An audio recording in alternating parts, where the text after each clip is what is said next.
मणिपुर हिंसा को लेकर मॉनसून सत्र के तीसरे दिन भी संसद में जबरदस्त हंगामा हुआ। बता दें कि आज भी संसद में हंगामे के आसार हैं और मणिपुर मुद्दा रह सकता है। संसद में मणिपुर के मुद्दे को लेकर जमकर हंगामा हुआ। लोकसभा में सोमवार को इतना हंगामा हुआ कि सदन मंगलवार तक के लिए स्थगित कर दिया गया। विपक्ष मणिपुर के मौजूदा हालात पर प्रधानमंत्री मोदी का जवाब चाहता है। दोपहर 2:30 बजे सदन की कार्यवाही दोबारा शुरू होने पर अमित शाह ने कहा कि सरकार मणिपुर संकट पर चर्चा के लिए तैयार है। सदन में चर्चा के लिए तैयार हूँ। मुझे मालूम नहीं है कि विपक्ष को चर्चा करने देना नहीं चाहता, लेकिन विपक्ष अपने रुख पर अड़ा रहा और लोकसभा में पीएम मोदी के जवाब की मांग करता रहा। यहाँ तक कि स्पीकर ओम बिरला ने विपक्ष से आग्रह किया कि वह गृह मंत्री को मणिपुर पर चर्चा शुरू करने की अनुमति दे, क्योंकि गृह मंत्रालय राज्य में मौजूदा स्थिति के लिए नोडल मंत्रालय है। इस बीच आज संसद की कार्यवाही शुरू होने से पहले सुबह 9:30 बजे बीजेपी संसदीय दल की बैठक बुलाई गई है। प्रधानमंत्री नरेंद्र मोदी इस बैठक के सत्र में बचे हुए दिनों के लिए रणनीति और सत्र के बाद जनता से संवाद को लेकर पार्टी सांसदों को अहम दिशा निर्देश दे सकते हैं। तो मणिपुर के मुद्दे पर सदन में सत्ता पक्ष और विपक्ष के बीच जमकर वाद विवाद हुआ। सदन के बाहर भी दोनों ओर से एक दूसरे पर चर्चा से भागने के आरोप लगते रहे। मणिपुर हिंसा और महिलाओं के साथ हुई हैवानियत को लेकर विपक्ष और सरकार के बीच घमासान थमने का नाम नहीं ले रहा है। सरकार का आरोप है कि विपक्ष सदन में चर्चा से भाग रहा है। मणिपुर से संबंधित घटनाओं पर चर्चा से संबंधित मंत्री द्वारा चर्चा से क्यों भाग रही है? लेकिन विपक्ष अब भी इस बात पर अड़ा हुआ है कि बाहर बोलने वाले प्रधानमंत्री सदन के अंदर क्यों नहीं बोल रहे हैं। अब बाहर प्रेस करते हो, अंदर करने में क्या गया? कांग्रेस नेता जयराम रमेश ने ट्वीट किया और पीएम मोदी की चुप्पी पर सवाल उठाए। मॉनसून सत्र के तीसरे दिन भी सदन की कार्यवाही नहीं हो सकी। ऐसा इसलिए हुआ क्योंकि सरकार INDIA दलों की मणिपुर में 3 मई के बाद की स्थिति पर प्रधानमंत्री के विस्तृत बयान की मांग नहीं मान रही है। INDIA की स्पष्ट मांग है कि पहले प्रधानमंत्री सदन में बयान दें, उसके बाद इस पर चर्चा हो। INDIA की सभी पार्टियां सिर्फ मणिपुर ही नहीं, वास्तव में पूरे देश के लोगों की भावनाओं को सामने रख रही हैं। प्रधानमंत्री सदन में बयान देने से आखिर क्यों भाग रहे हैं? तो मणिपुर में महिलाओं के साथ हुई हैवानियत के केस में पुलिस लगातार कार्रवाई कर रही है। पुलिस ने इस मामले में 14 और लोगों की पहचान कर ली है। एक और सदन में विपक्ष और केंद्र सरकार मणिपुर को लेकर आर पार के मूड में है। दूसरी तरफ मणिपुर में महिलाओं के साथ हुई हैवानियत के मामले में पुलिस लगातार कार्रवाई कर रही है। मणिपुर पुलिस ने 2 महिलाओं के यौन उत्पीड़न संबंधी वीडियो के मामले में 14 और लोगों की पहचान की है और उन्हें गिरफ्तार करने की प्रक्रिया शुरू कर दी है। पुलिस 4 मई को कांगपोकपी जिले में हुई इस घटना के वायरल हुए वीडियो के संबंध में 6 लोगों को पहले ही गिरफ्तार कर चुकी है। इन दोनों महिलाओं का कथित रूप से यौन उत्पीड़न किया गया था और घटना का 26 सेकंड का वीडियो 19 जुलाई को सामने आया था। मणिपुर में अनुसूचित जनजाति का दर्जा देने की मैतेई समुदाय की मांग के विरोध में पहाड़ी जिलों में 3 मई को आदिवासी एकजुटता मार्च का आयोजन हुआ। उसके बाद राज्य में भड़की जातीय हिंसा में अब तक 160 से ज्यादा लोगों की मौत हो चुकी है। मणिपुर की आबादी में मैतेई समुदाय के लोगों की संख्या लगभग 53% है और वे ज्यादातर इम्फाल घाटी में रहते हैं, जबकि नगा और कुकी जैसी आदिवासियों की आबादी 40% है और वे पहाड़ी जिलों में रहते हैं। और आइए अब बात कर लेते हैं बारिश की। मौसम विभाग का अनुमान है कि आज से उत्तर भारत में भारी बारिश का दौर एक बार फिर शुरू हो जाएगा। दिल्ली, पंजाब, पश्चिम यूपी, राजस्थान, गुजरात समेत कई राज्यों में जगह जगह बरसात काफी हो रही है। आज से एक बार फिर तेज बारिश का दौर शुरू होने वाला है। भारतीय मौसम विज्ञान विभाग के मुताबिक आज से उत्तर पश्चिम भारत में भारी बारिश का अनुमान है। दिल्ली, पंजाब और हरियाणा के कई हिस्से बाढ़ की चपेट में हैं। ऐसे में भारी बारिश का नया अलर्ट जरूर परेशानी बढ़ा देगा। मौसम विभाग के मुताबिक गुजरात और महाराष्ट्र के कई हिस्सों में भारी बारिश का अलर्ट भी जारी किया गया है। उत्तर पश्चिम भारत में आज से 28 जुलाई के बीच उत्तराखंड, हिमाचल प्रदेश, पूर्वी राजस्थान, पंजाब, हरियाणा, चंडीगढ़, पश्चिम उत्तर प्रदेश, पश्चिम राजस्थान और जम्मू कश्मीर में भारी बारिश का अनुमान है।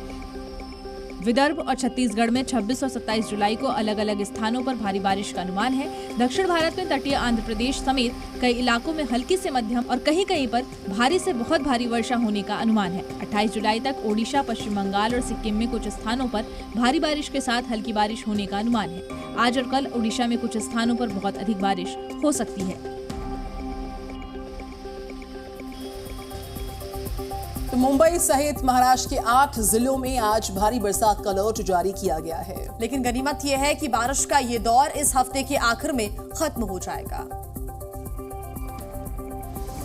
भारी बारिश के अनुमान के बीच आज महाराष्ट्र के 8 जिलों में ऑरेंज अलर्ट जारी किया गया है। तटीय और पश्चिमी महाराष्ट्र क्षेत्रों में मुंबई, ठाणे, रायगढ़, रत्नागिरी, सिंधुदुर्ग, पुणे, कोल्हापुर और सतारा जिलों में आज भारी बारिश हो सकती है। बुधवार को ठाणे, रायगढ़, रत्नागिरी, सिंधुदुर्ग, कोल्हापुर, सतारा, पुणे, यवतमाल, चंद्रपुर, गढ़चिरौली में ऑरेंज अलर्ट जारी किया गया है। मौसम विभाग के मुताबिक हालांकि इस हफ्ते के आखिर में महाराष्ट्र के ज्यादातर जिलों के वापस ग्रीन या येलो जोन में वापस आने का अनुमान है। पिछले 10 दिनों से महाराष्ट्र के ज्यादातर हिस्से, खासतौर से तटीय कोंकण, पश्चिमी, उत्तरी और पूर्वी क्षेत्र भारी बारिश से जूझ रहे हैं, जिसके चलते बाढ़, पहाड़ी भूस्खलन, खेतों, घरों और सार्वजनिक निजी संपत्तियों के बड़े हिस्से में पानी भर गया है। अब तक 75 से ज्यादा लोगों की मौत हो चुकी है। मुंबई में बीते 24 घंटे में 100 मिलीमीटर से ज्यादा बारिश रिकॉर्ड की गई है। पिछले एक हफ्ते में मुंबई में हो रही बारिश की वजह से शहर को पानी की आपूर्ति करने वाली 7 झीलों में पानी का भंडार बढ़कर 52.84% हो गया है।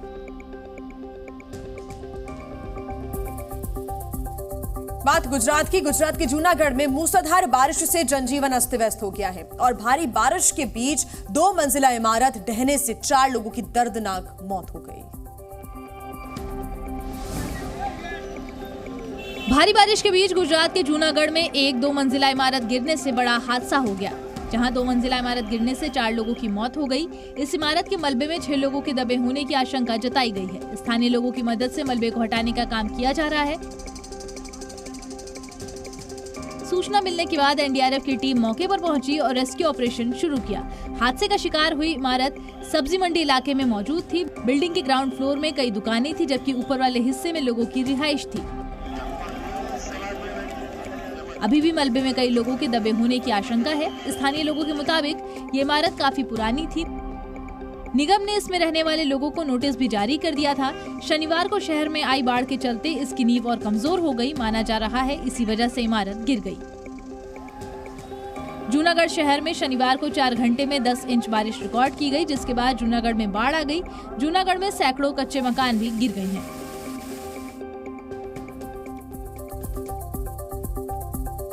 तो दक्षिण पश्चिम मानसून की वजह से कर्नाटक के कुछ इलाकों में जो बाढ़ के हालात हैं उनका खतरा काफी बढ़ा हुआ है और भारी बरसात के बाद कर्नाटक की कई छोटी नदियां भी उफान पर आ गई हैं।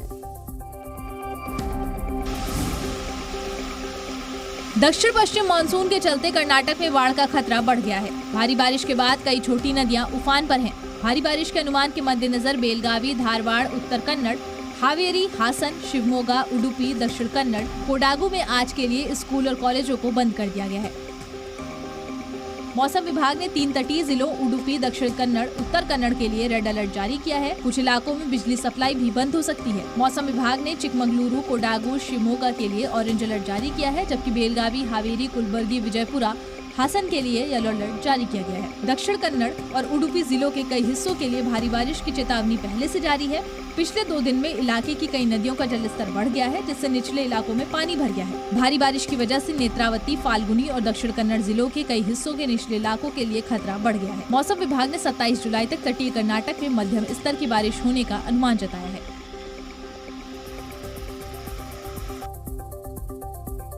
हर साल 26 जुलाई को कारगिल विजय दिवस मनाया जाता है, जो 1999 के कारगिल युद्ध में भारतीय सशस्त्र बलों की जीत की याद दिलाता है। और इस साल करगिल के द्रास में होने जा रहे मुख्य समारोह में रक्षा मंत्री राजनाथ सिंह शामिल होने जा रहे हैं। 1999 के कारगिल युद्ध में पाकिस्तान पर भारत की जीत के 24 साल पूरे होने के मौके पर राष्ट्र के लिए अपने प्राण न्यौछावर करने वाले युद्ध नायकों को नमन करने के लिए लद्दाख में कारगिल विजय समारोह शुरू हो गया है। जो जिला पहाड़ियों को पार करते ही उन वीर जवानों की शहादत की महक हर तरफ हवाओं में बिखरती मिलती है। जो जिला पार करते ही गुमरी इलाका पड़ता है, जहां कारगिल जंग का बेस कैंप था। द्रास में कारगिल विजय दिवस की 24वीं वर्षगांठ मनाने की तैयारियां जोरों पर चल रही हैं। युद्ध स्मारक को हथियारों और गोला बारूद के प्रदर्शन के साथ नए सिरे से सजाया जा रहा है। विजय दिवस मनाने के लिए देश भर से कारगिल युद्ध दिग्गज, वीर नारियां और देश के कई इलाकों से पर्यटक द्रास में बने कारगिल वॉर मेमोरियल पहुंच रहे हैं। सेना के सूत्रों का कहना है कि रक्षा मंत्री राजनाथ सिंह 26 जुलाई को मुख्य समारोह में शामिल हो सकते हैं। पूरा कारगिल लोगों से गुलजार है। यहाँ आने वाले पर्यटक युद्ध स्मारक की तैयारियों को देखने के लिए भी रुक रहे हैं। Zee News।